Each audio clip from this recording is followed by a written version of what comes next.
Welcome to the Senior Registrar Forum of Sri Lanka College of Internal Medicine. Sorry about the technical issue because of the electricity. So today we have selected most needed topic for the year, I think, because we are just started with the new senior registrars from this 1st of December. It is about the post-MD research and how to select a topic and all. So as a formality, may I invite our president, Dr. Kumuduni Jayasinghe, to address our senior registrars first. Over to you, Dr. Kumuduni. Thank you, Dr. Primali. Good evening, everyone. On behalf of the Sri Thank Lanka you. College of Internal Medicine, I warmly welcome everyone, all the senior registrars and other doctors, to another SLCIM SR Forum. And I would like to extend a warm welcome and appreciate the speaker today, the leader of the SLCIM Research Wing, Prof HMM Herath, an expert in the field, to talk on this topic today. I assure you this is going to be a very useful topic for newly appointed SRs and also the other doctors who are interested in clinical research. And my heartfelt appreciation to Dr. Premali Jayasekara, our honorary treasurer, for leading and moderating the SR Forum. Without further ado, I invite all of you to listen to the talk today. Thank you very much. Okay. Yes, may I introduce our speaker? He's as Dr. Kumudani said, he's our mentor in our research guide. For last 2-3 years, he is mentoring all of us about research guide, not only postgraduate doctors, whoever wish to do research. He is doing his one-to-one contact or personal, or he's been doing it for last few years. So he's a professor in medicine, University of Ruhuna. May I invite Professor Herath to start his talk. Thank you very much for the kind word of introduction. At the outset, let me thank the Sri Lanka College of Internal Medicine for inviting me, especially Dr. Premali Jayasekara for inviting me to talk to you all on this important part of the research lecture. Let me share my slide with you all.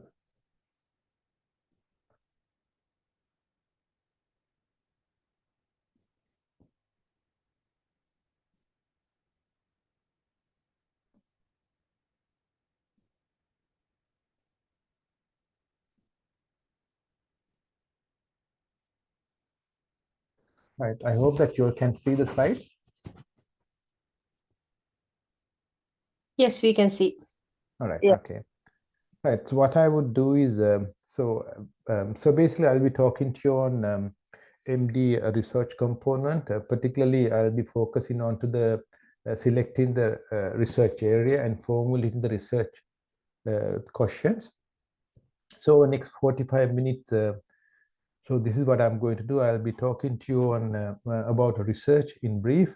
Then of course, why we talked about why research is important, why it has become part of MD General Medicine program, and then I will go to the core part of my topic, which is selecting your research area, how to select your research area, and particularly with regard to understand the basic research process, core principles, and what is expected by the PGIM and Board of Study in Medicine, and how to get the source for the research ideas and the factors that you need to consider when you're selecting research areas.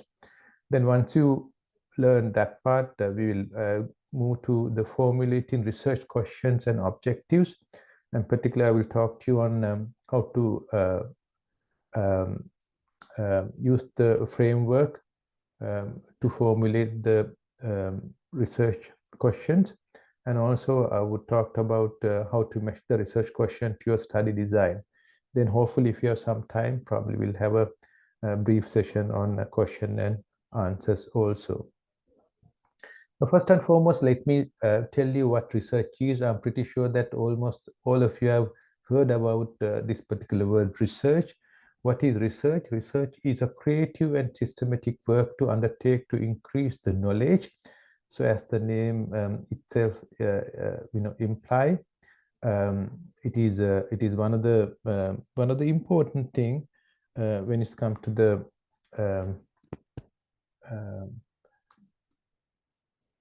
so when it comes to the knowledge gathering, research is one of the important part.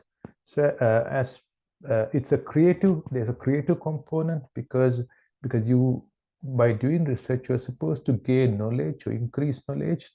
For you to gain knowledge, you need to have a creative approach. So it has there has to have some sort of creativity when you do a research, and of course it has to be done in a systematic work, so that your findings are going to be quite reliable. So that is the research. The research is creative and systematic work done to increase the knowledge. And in medicine, of course, we do research to establish the fact, or else to confirm the fact. Now, we all know that one of the established facts is that in patient with COVID-19, when they have hypoxia, dexamethasone is effective. That is an established fact. But maybe 2 years back, it wasn't established fact. We didn't know there is such thing. But because of the research, now we know that COVID patient with COVID-19, when they are hypoxic, dexamethasone is a useful treatment. That is an established fact.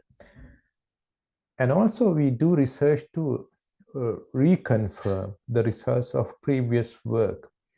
I can recall one of the study which was done maybe around 25 years back when we were registrars. It is a tradition, it is a custom to give insulin infusion for everyone who are sick in the ICU, irrespective whether they have diabetes or not. That is based on a study called Vondelberg study, which is a single center study done in Netherlands. They found that when a patient's quite sick in the ICU setting, when they were given insulin infusion, when their blood sugar is controlled to sort of around 100, their mortality goes down by almost 20%. That was a marvelous study, sort of groundbreaking study. And after that, almost everywhere in the world, that became a sort of tradition to give insulin infusion to everyone. So, but there is a lot of doubt about this study because single stent study. Subsequently, there were so few other studies done subsequently. That one of the best studies is called nice sugar study, which proved that the finding of the previous study was wrong. In fact, when you bring the blood glucose down to sort of 100, they are more likely to die. Then there is no benefit. So, so the research studies are done to reconfirm the finding. I think there were so many incidents like that. During the COVID period, of course, we can remember there were studies showing the benefit of hydroxychloroquine, but of course, subsequently we knew that it's not the case. So, and also research are important to solve new or existing problems, and also research supports the new theories about various aspects of medicine. So in fact, these are the main areas or main purposes of research. But when it's come to the reason for doing research in clinical practice, particularly in Sri Lanka, mostly we do research to find out the prevalence and incidence of diseases, and also to find out the causal factors for disease, and also to find out the association between two or more health-related variables. And sometimes we do research to find out the outcome of a disease, and also to find out the existing practice and compare it with the standard practice, which is called audit. And sometimes we do research to find out the treatment response and also describe the natural cause. Essentially, these are the main reasons. Of course, there are a few other reasons that we do research in Sri Lankan setting, but these are the common reasons why we do research in our clinical practice in Sri Lanka. And I think almost all the time, you will select one of those reasons to conduct your research study as well. So I have heard one of the common statement made by, some specialists and some doctors, they says that, there's no point of doing research, just a waste of time. I would rather do something else than doing research. It's just a waste of time. So I would rather look after my patient, do my, fullest ability to look after them. I won't do research, just a useless thing. So that is one of the common statement made by, some people, particularly the people who are in the health ministry. Is it true? Is it just useless exercise? So what are you going to do? Are you going to do research? Well, in your case, of course, you have no choice. You have to do it because it's just a part of your MD training program. So you have to do it. It's just a mandatory thing. But it is not true, in fact, so it doesn't really matter what level you do the research, whether it's a high level or just lower level, it doesn't really matter. As long as you do your research in a proper way, then of course, it's going to provide some knowledge. It doesn't really matter what the amount of the knowledge is you are going to gain, but of course you are going to gain some knowledge. So that knowledge is important for the benefit of the patient. So therefore, doing research is very, very important thing. So as I said earlier, the main aim or main gain of research is to gain knowledge, and also by doing research, you are going to learn how to do research. It's almost like swimming.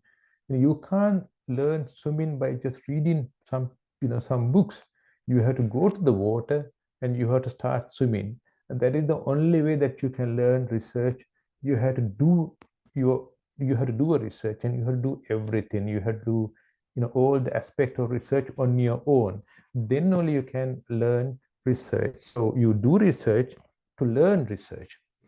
And also academic credibility. As you know, some people, some specialists, even in the health ministry, they are considered an expert in their certain field. For example, there are people who are expert in leptospirosis. There are people who are expert in snake bite.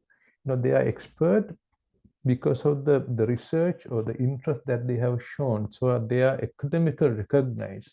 So if you wanted to get recognized as an academic, or to improve your academic credibility, you had to do research. So that is one aspect. Then of course, most of you would one day, or almost all, I would say, would become supervisors. So to your juniors. So therefore, to supervise your juniors, you have to know your research, particularly with regard to the research. And also you can cultivate the habit of doing research among your juniors. So therefore, learning research is important. Anyway, research is one of the important part of good training programs. Some training program, for example, the training program in Australia, there's one dedicated year for research. Out of 3 years of senior registrar period, there's one dedicated year for research. So in Sri Lanka, of course, it's a part of it, but in some training program, there is a lot of emphasis given for the research, because it's an important part of your training. And in addition, of course, there are other advantages, the financial gain, and particularly those who are in the universities, because the research, when you do research, of course, you can get promotion. So those are other advantages. So one of the important question is it hard to do research? The answer is to some extent yes, some extent no. It's not that hard. It's depend on the type of research that you are going to undertake. Some research are quite, it's not that difficult to, but of course some research, it's very hard. Of course, you need a lot of resources, a lot of support. However, some people are hesitant to start to do research, mainly because they are unfamiliar with the research process, particular research methodology, and they have lack of training. They haven't done it earlier, so they have lack of training, and they are unfamiliar with various research tools.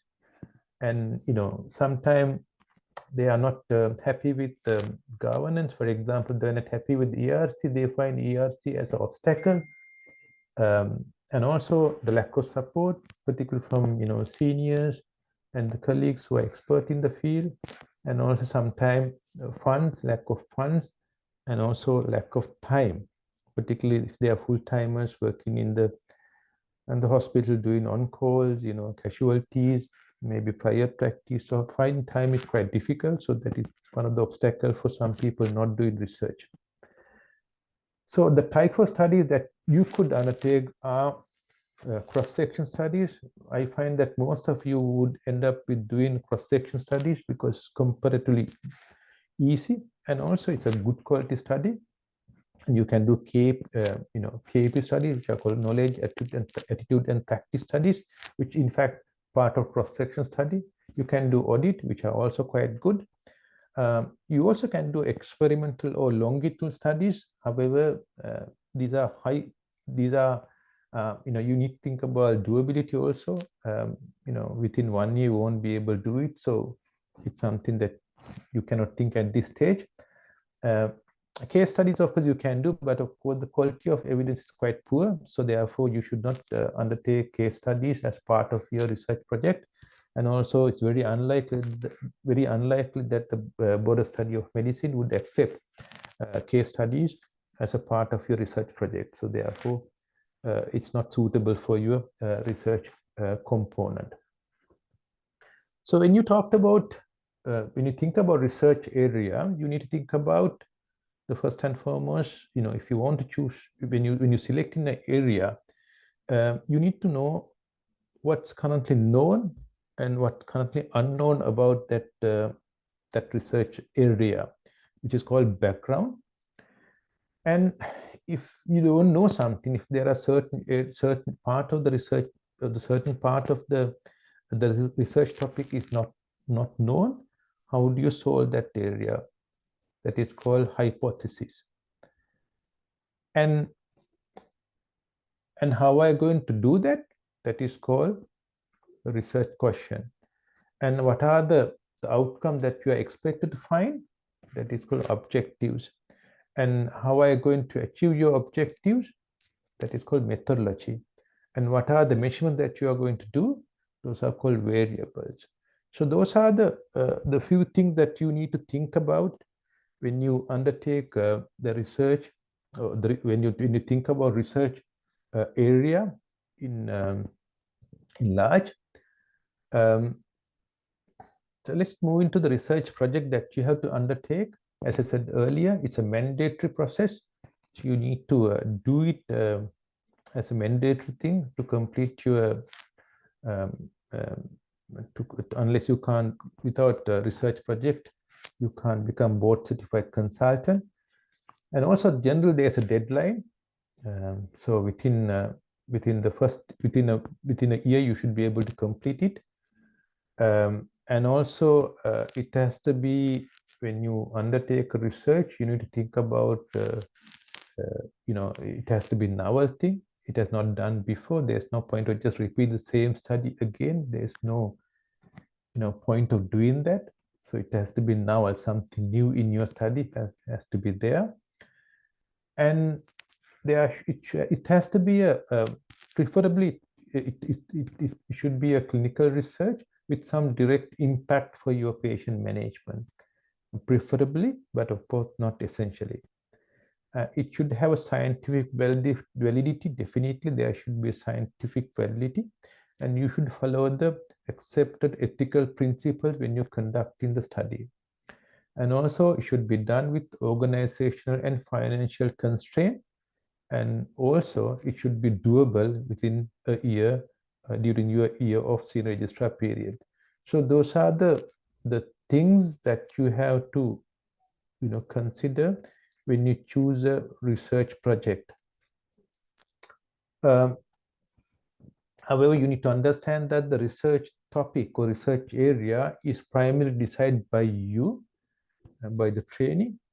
However, you have to discuss the research area and the research topic and the research proposal with your supervisor and the regional research advisor. And then subsequently, you need to get it approval by the board of study before you start in your research project. Based on the recent prospectus, so this is how it's happening. So there are 2 compulsory workshops organized by the Board of Study Medicine, usually within the first 2 months of your training period. The first workshop is mainly going to be a sort of theory part. During the first workshop, you're going to learn about research. You're going to learn about various aspect research, literature survey, how to various type of designs, qualitative, quantitative data, various type of research. Various part of the research you are going to learn during the first workshop. And after you attend the workshop, you have to think about your research area. Then you have to write the proposal, and then maybe a month later you will have your second workshop. During your second workshop, you will have to discuss your research proposal with your supervisor, and the supervisor will identify potential issues and maybe streamline your draft proposal. And roughly within first 3 months, you have to submit your proposal to the board of study for the approval through the regional supervisor. That is the process which is likely going to happen.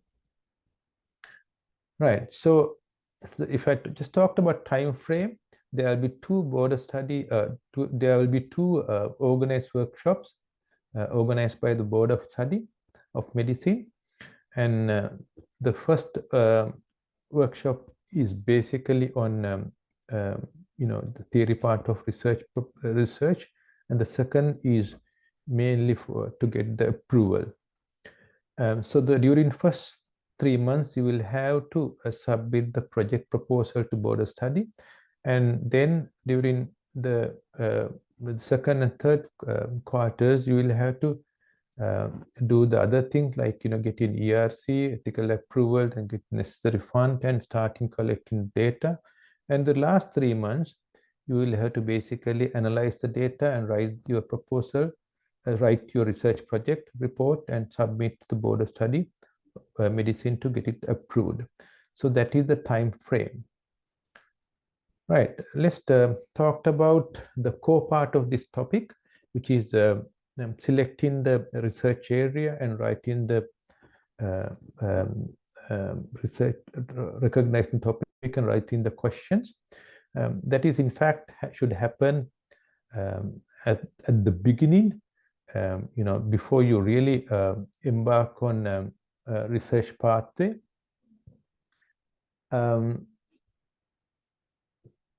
So how do you do that?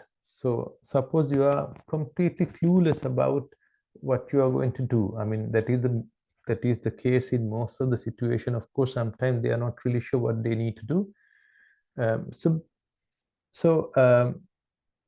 Without thinking about the research area, I mean, if you're clueless, if you don't have any research topic, if you have no idea what you're going to do, best thing, of course, to get some idea about research, some idea of research. So, probably you can do it by attending the workshop, the first workshop organized by the Board of Study Medicine, or else you can just attend some workshops on research methodology. So get familiar with the research, which is important because without knowing the research, if you just decide a research area, then you are in trouble because you need to know where you are heading. For that, of course, you need to have some idea. It's just like, sometimes you might think it doesn't make any sense because if you know your research, then of course you don't, it's easy. It's something, something doesn't sound, correct. But, that is the correct, the way of doing that. You don't need to know in-depth knowledge about research before you start. You need to have some idea about basic research theory, some idea. For example, literature survey, problems, recognition, methodologies, that sort of thing. You need to have some idea. Then you need to understand, once you have some idea, then you need to understand what board of study would want from you? What sort of research does the Board of Study of Medicine want from you? Now, obviously, there has to be some, it has to be novel, there's some new thing in the research. And then, of course, it has to be scientifically and ethically acceptable. And also, probably they would accept only the research and quantitative research and audit. Very, very unlikely that the Board of Study of Medicine would accept qualitative study, most likely. And it has to be relevant. And also, it has to be doable within a year with organizational and financial constraints. So once you decide, now you have some understanding, and also now you have, what the Board of Study of Medicine expect from you. If you have done that, the third step, of course, to looking for potential research area. Again, this can be done in two ways. First, of course, you can decide a broad area. For example, you can decide, okay, I'm going to do a research on diabetes mellitus. Well, you can say, I'm going to do a research on NCD. I mean, you are clueless, you don't know what you are doing, but you decide a broad area. Or else, if you're lucky enough, probably you can just select a very specific area based on some, some opportunistic thing. For example, when you during your board run, you find that there are a lot of patients with diabetes coming to the hospital, and you find that most of them have ESBL UTI in compare non-diabetic patients. So you ask this question from yourself, do patients with diabetes tend to get ESBL UTI more than non-diabetic patients? So then you decide, okay, I think that's a really good question that I need to answer. So I'm going to do a research on that. So that is more specific because, that is a, very specific area that you have selected. It doesn't happen that, in a similar way, but I think the most of the time, probably you'll have to go in the first way, which is, of course, you recognize a broad area, such as diabetes or dengue or leptospirosis or depression or whatever it is. Then, of course, you think about, so if you think, say, diabetes, you think about, okay, what are the areas of diabetes which I can study? For example, diagnosis of diabetes. For example, therapeutic options of diabetes, control of diabetes, glycemic control of diabetic patient. You can talk about complications. You can talk about their compliance. It could be various things. You just write down diabetic as your broad area. Then, of course, you think about the possible subsections. You come down, and then you find which which area that you want to want to decide the subsection. So basically you go down to more specific area and see whether that particular area is suitable for you. So that is the most of the time, that is the way that you have to do. You have to select your research topic.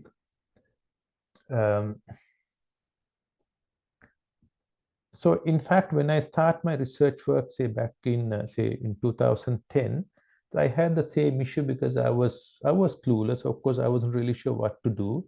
I was, fortunately, I was in the university. I had to do research, so I had no options. I want to become an academic, so I have to do research. So, but I was not really sure what I'm going to do. Then I spoke to a few people in the university, seniors, and then they asked from me, what are your interested areas? I said, I like to do some research in diabetes. Then they told me that's fine, but diabetes is quite broad area, and there are few people here in the faculty who are doing research in diabetes. If you want to develop, why don't you choose something related to diabetes, but not something that we haven't done. Then think about it. Then I thought, okay. Then I went home and then I thought about areas which might be interested, and also something which has not been done. So I thought I will do I would select gestational diabetes mellitus. So then, so that is sort of, I came down, so my broad area was diabetes. Then of course I came down a little bit, to gestational diabetes mellitus, but again, it's too broad, isn't it? So you can't do, you can't study gestational diabetes mellitus. Then I asked then I just went through some literatures, and I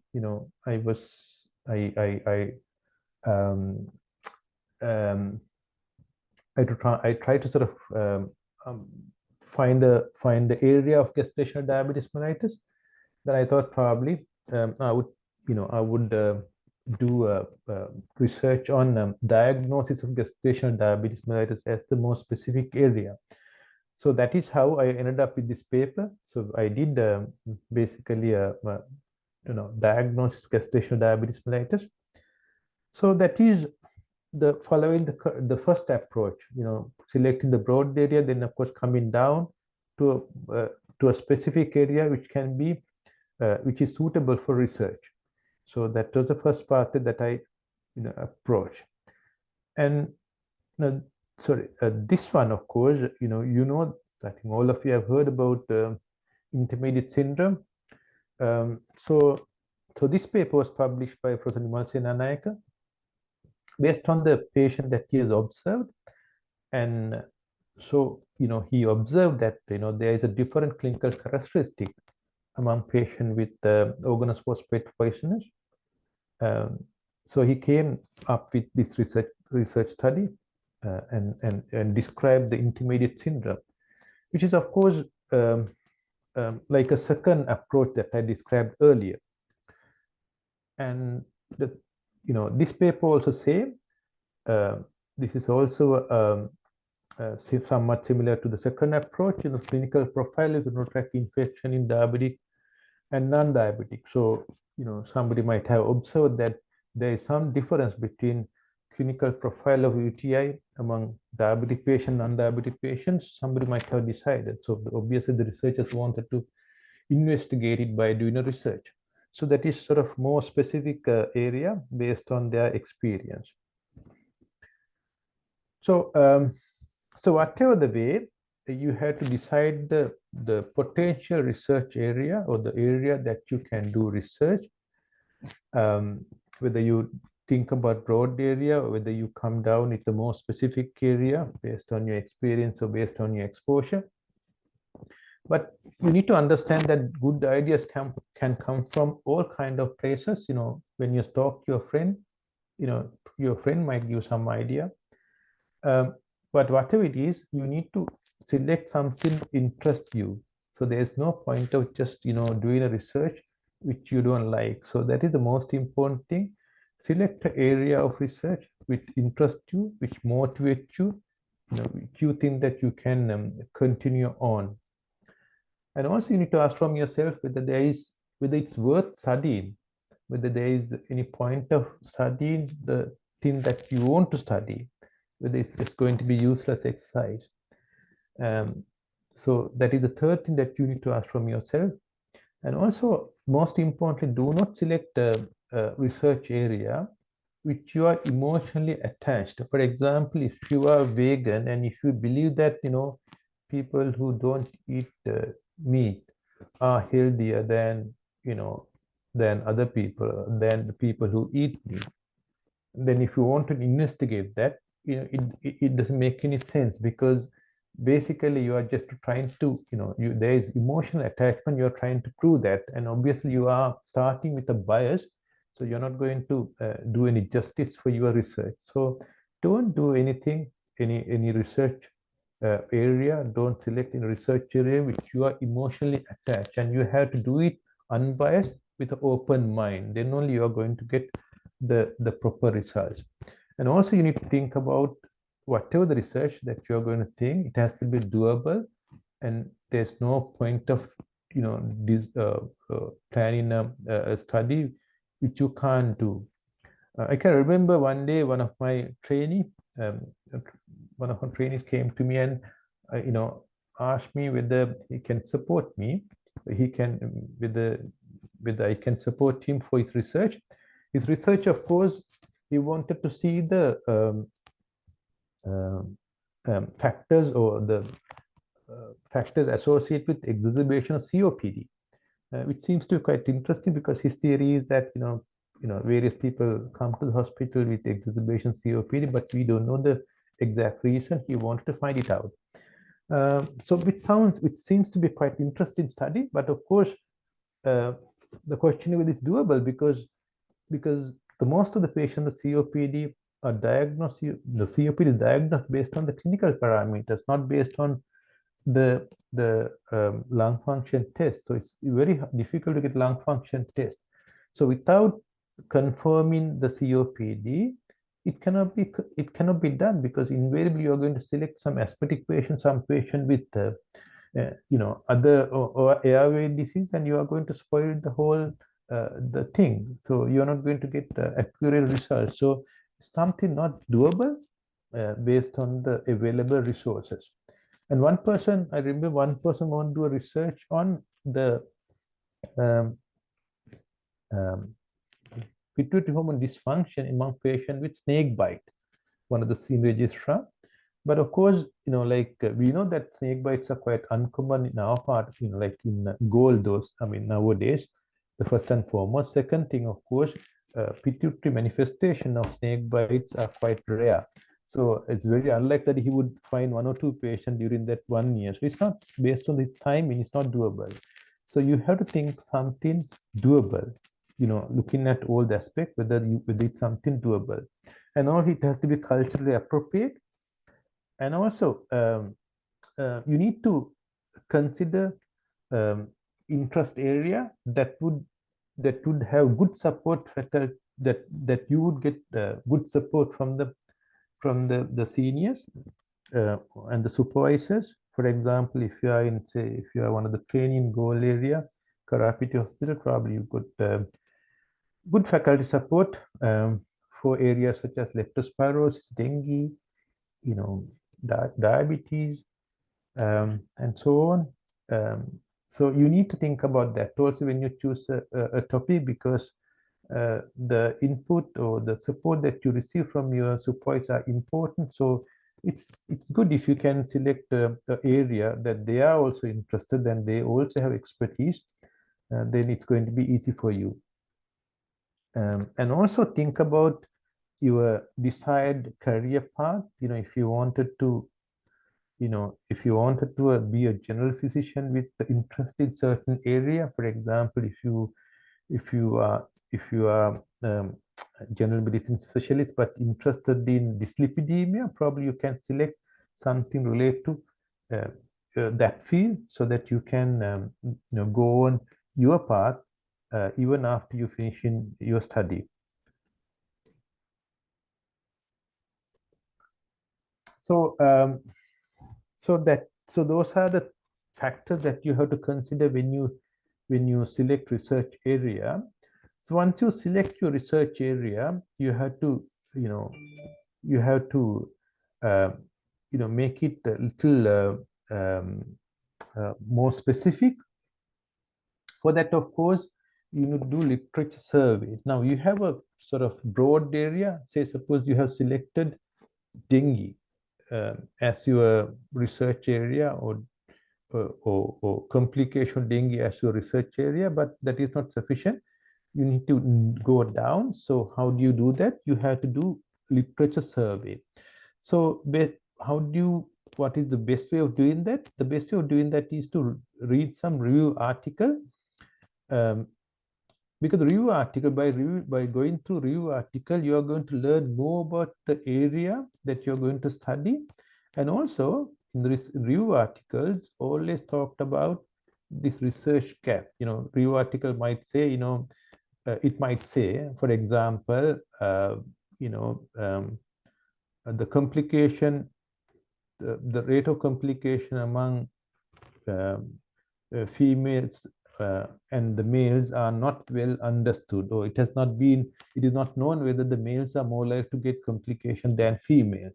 Something like that might be there in the research article, in the review article. Of course, if the area is vague, if the area is not explored properly, obviously review articles are going to it's mentioned in the review article. So it's good idea to read review articles and get some idea, and also to see whether there is any unexplored area which has been mentioned in the review articles. So that is the first thing. Second thing, of course, select few research articles which are recent, not old one, and recent, and also probably done locally. For example, Sri Lankan studies.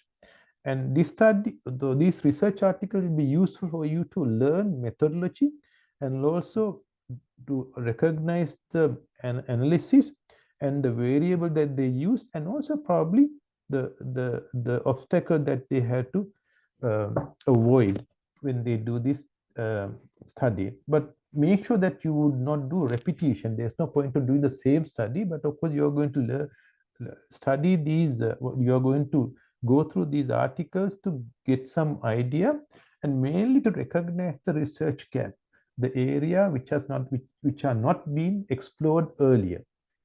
Of course, you can use something like Google Scholar, or you can use PubMed for this, but start with the review article, then of course go for research article. Once by doing that, hopefully you should be able to recognize more specific area. Suppose your broad interest is dengue. Now by doing literature survey, you wanted to find out the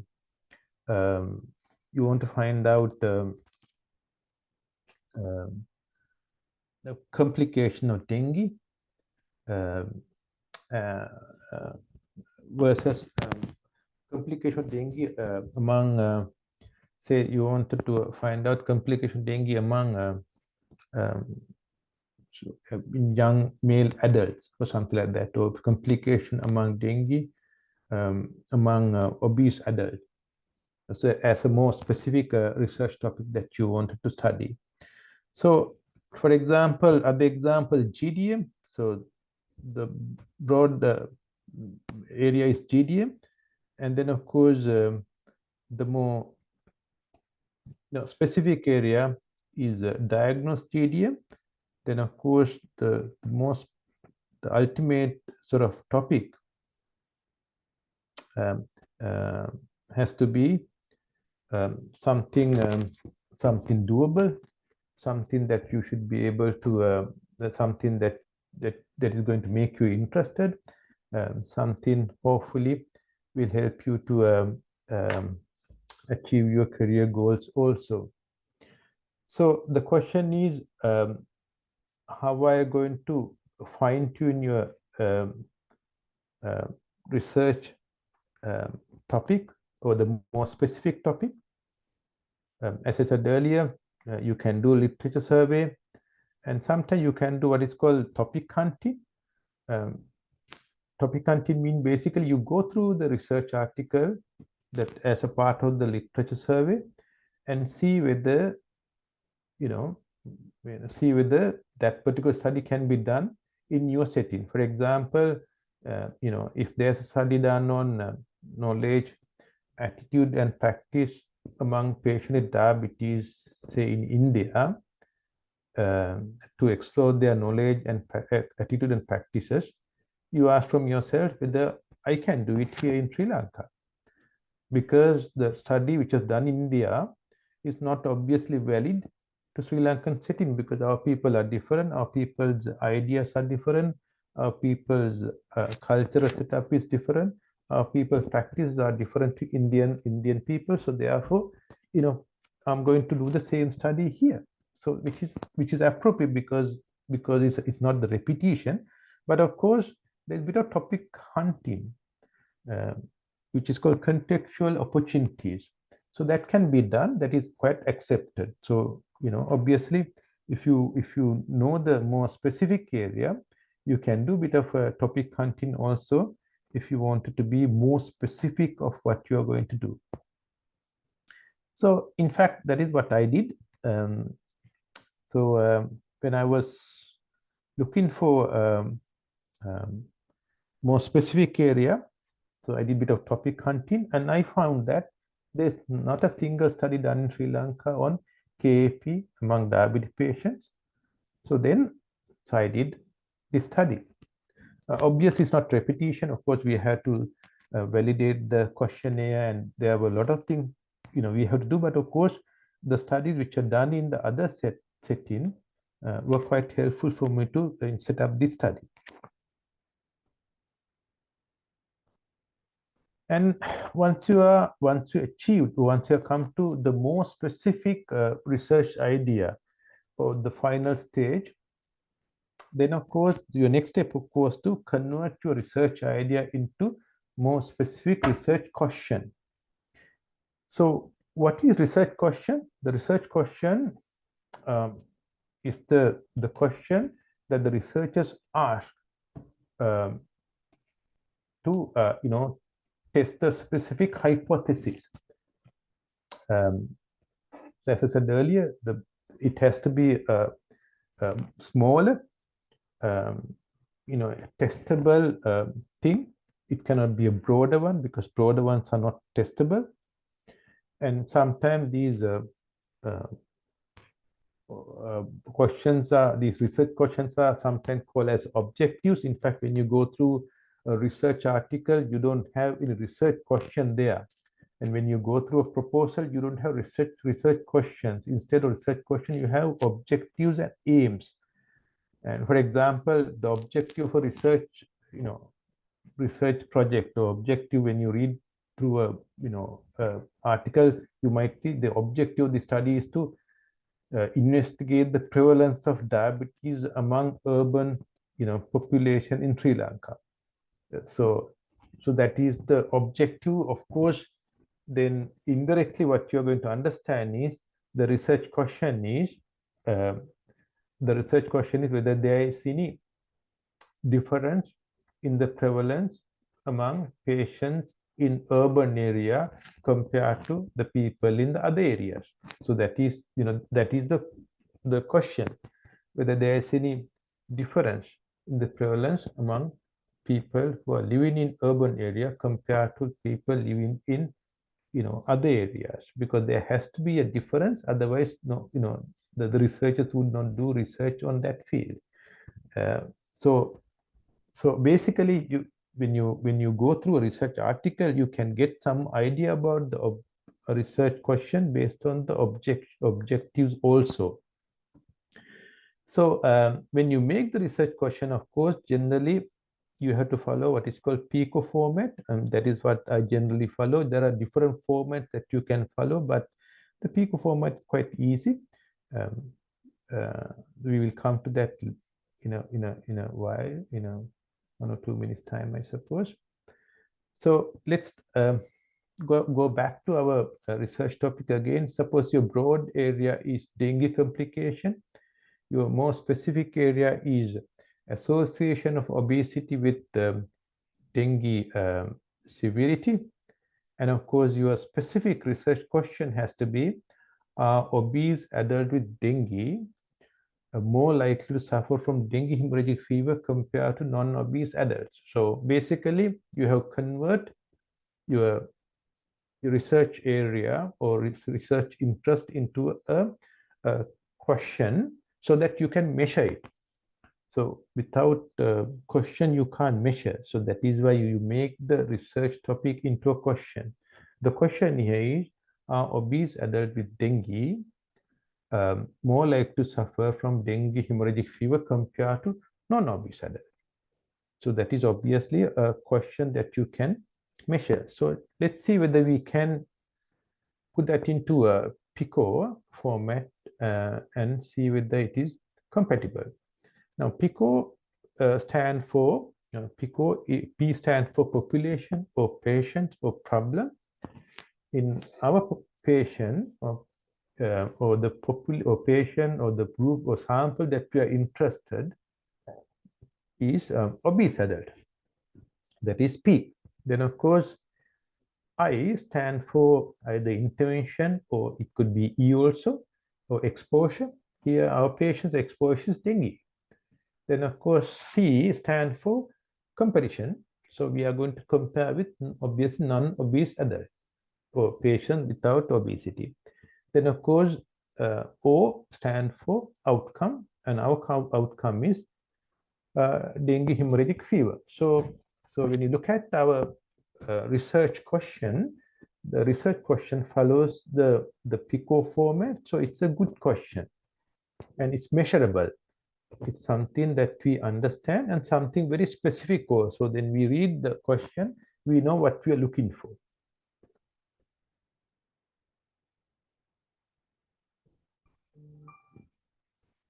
So again, talking about the research question. So so when you formulate research question, as I said earlier, it's a good idea to go through the literatures and learn in and around the previous studies conduct in the same area. And best thing, of course, to have a chat with your supervisors and see whether your research, the topics are appropriate and whether it's measurable. And also see whether you can narrow it down to the time, place, or group, and also see whether the research, the question would follow the PICO format. So now you have selected the research question. Now you have come to the in other words, you have formulated the research question also.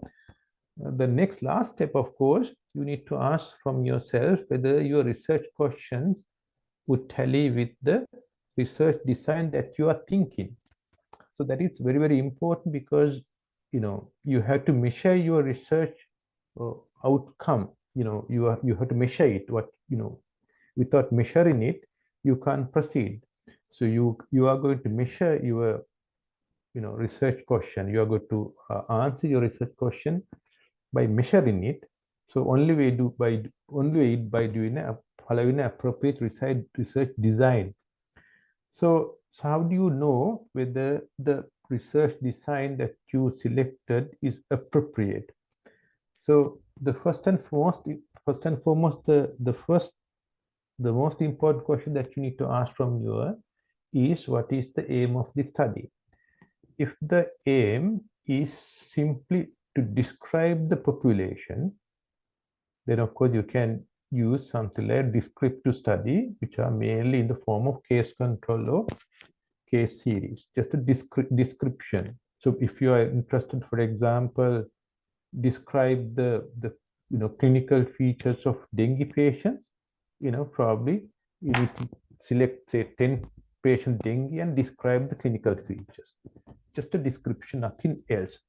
Whereas if you are going to look at the quantify the relationship between two or more factors, then of course you have to use what is called analytical study. Analytical studies could be interventional studies and are randomly allocated. If it's so, you're going to have to do what is called randomized control study. Obviously, that is out for you, because that needs a lot of expertise and also time. But so that is what it is. Whereas if you are going to do an analytical study, but of course you're not going to do any randomized, control study, but you are just going to observe it. If it's just going to be observed study, if only what you're going to do is observe, then of course, next thing that you need to ask from is, what is the timing of measuring the outcome? If you are going to measure the outcome as well as exposure at the same time, for example, if you are going to see the prevalence or dyslipidemia among patients with acute coronary syndrome, or if you're going to see the prevalence of peripheral neuropathy among patients with long-standing diabetes mellitus, your exposure as well as the measurement is going to be at the same time. So you have to use what is called cross-section study. Or else, if the exposure is determined before, then of course you have to do what is called case control study. For example, lung cancers. If you want to see whether there is any association between lung cancer with something else in the past, best thing, of course, to do what is called case control study. If the exposure happen after the measurement, then of course you have to, the measurement is going to happen after the exposure, then of course you are going to do what is called cohort study. As you can see, the ones which are in green-red color has the highest evidence. Those are the best quality studies, but of course difficult to perform. But the ones which are in red in color has very poor quality, and therefore probably would not be suitable for your research project. But what is in your left side, particularly cross-section study, has the balance, probably is doable, and also the evidence coming from the cross-section study are quite good, good quality. Therefore, that is something that you need to think about when you do research. Right. So, this is what I talked to you earlier. So basically, when you think about study design or study, you need to think about the quality of evidence. The quality of evidence coming from case studies are quite poor, so therefore probably would not be acceptable. You have to go in the ladder to get higher evidence.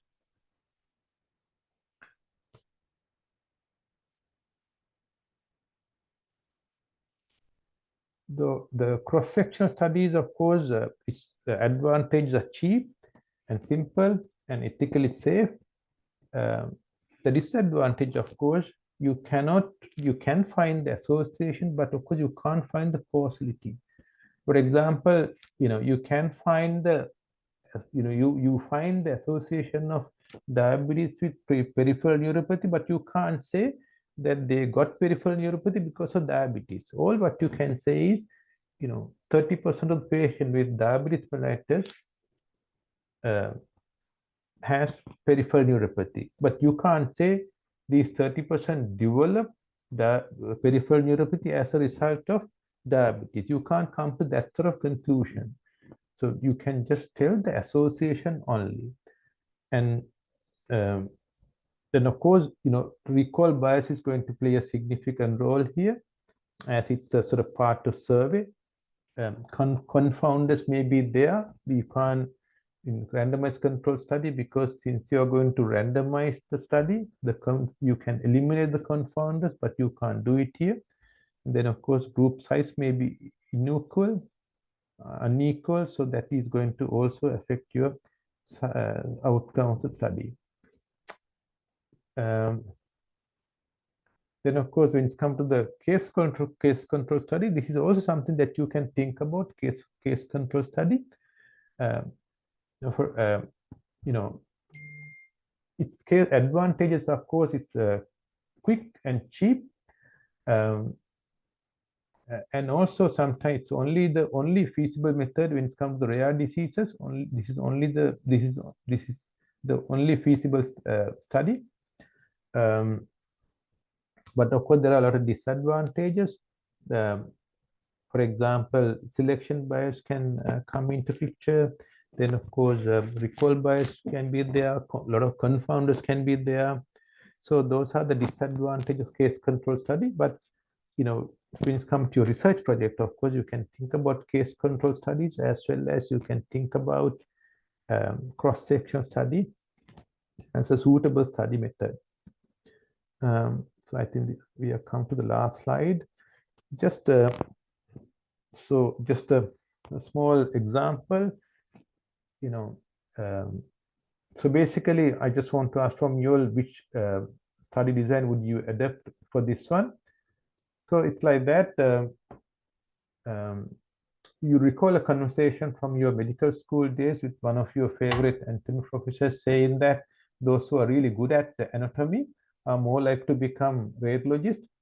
And how are you going to prove that? What is the best study design? So best study design, of course, case control study, because you have cases. The cases are the radiologist. Suppose there are 10 radiologists in your hospital, then of course you take age match or sex match, some other specialist. And then of course you check their anatomy marks. And if you find that those people who have, if the anatomy marks are quite good among radiologists in compared to other people, you can prove that. So the best method here, of course, case control study. Right, in summary, so you have to choose a topic that you are interested in, and the research process is more relevant if you care about your topic. So, ladies and gentlemen, therefore, when you are going to select a topic, make sure that you select something which motivates you, which you are interested in. And also, as I said earlier, to narrow down your research topic to something manageable. Don't keep it at a broader level. So if you keep it at a broader level, then of course you're not going to go anywhere, and you are in deep trouble. So go down to a manageable level to come to a reasonable, good research questions, so that you can measure it. And also think about who, what, when, where, and why questions when you choose a research area, and also when you write research questions to carry out your research project. I think with that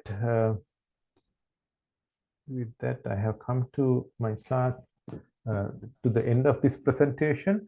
Thank you very much. If you have any questions, you can ask it now.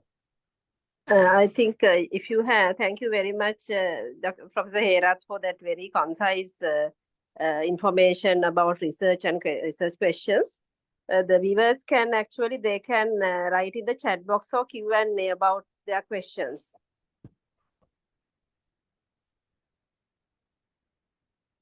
If you have any questions, you can just type it, we'll answer.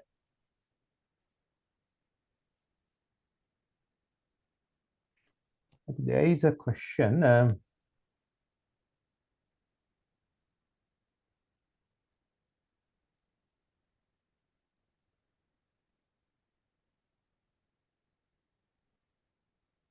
The question, the longitudinal studies, case control or cohort, and experimental as higher value compared to cross-sectional descriptive study. My doubt, if we found good patient record system, VHT, shall we can do the retrospective cohort study based previous record data collection. Laboratory finding in patient with leptospirosis at Teaching Hospital 2018 and 2022, like based on BHT data collection. This is like record-based research accepted. Well, I think it's a very important thing. Basically, the question is whether we can use an opportunistic one here. Suppose we have, somebody has collected the data, whether now you have the data set. The question is whether we can make a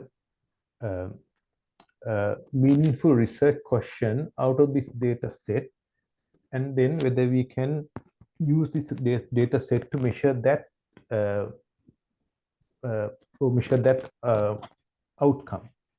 So you have a data set here, then of course you look at the data set, and based on the data set you suggest you make a research question. Then of course you try to measure that research question with using data set. That is what they are trying to, that is the question that then somebody is going to ask, which is very difficult, I suppose, because it's not, there are a few caveats here. The first thing, of course, the data set was taken earlier.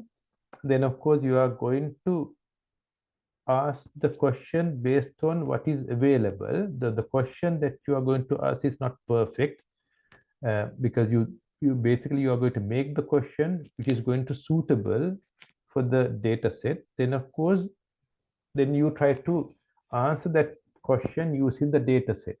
So there are some limitations here.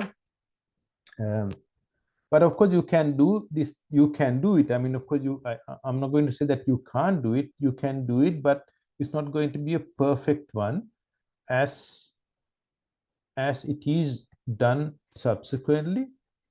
And the obviously research question is going to be asked based on what is available, and what is missing is not going to be included. So it's not going to be a perfect one. So the quality of evidence or the quality of the question that you can answer is quite not very good. So that is the issue.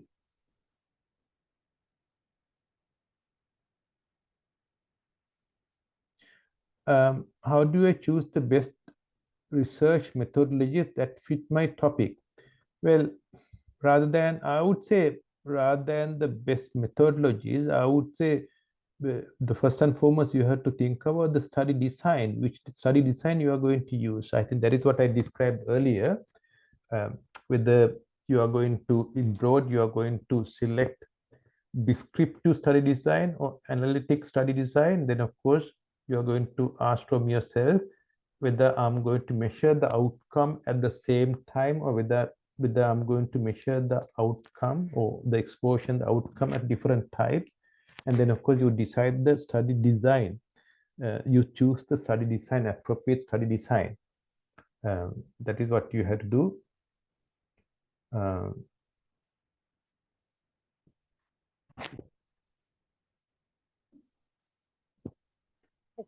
I think we have only 2 questions, but I would like to tell them we have a research guide in Sri Lanka College of Internal Medicine, and you are in our Senior Registrar Forum. If anyone is interested to have a one-to-one contact with the one of our leading researchers, the Professor Herath is mentoring that, or himself, or we can allocate somebody else for the particular time.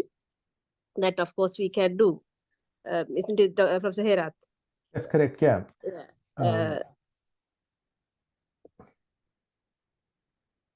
So I would invite you all, if you want to have a one-to-one contact, but it's this is actually kind of an overview he has already given.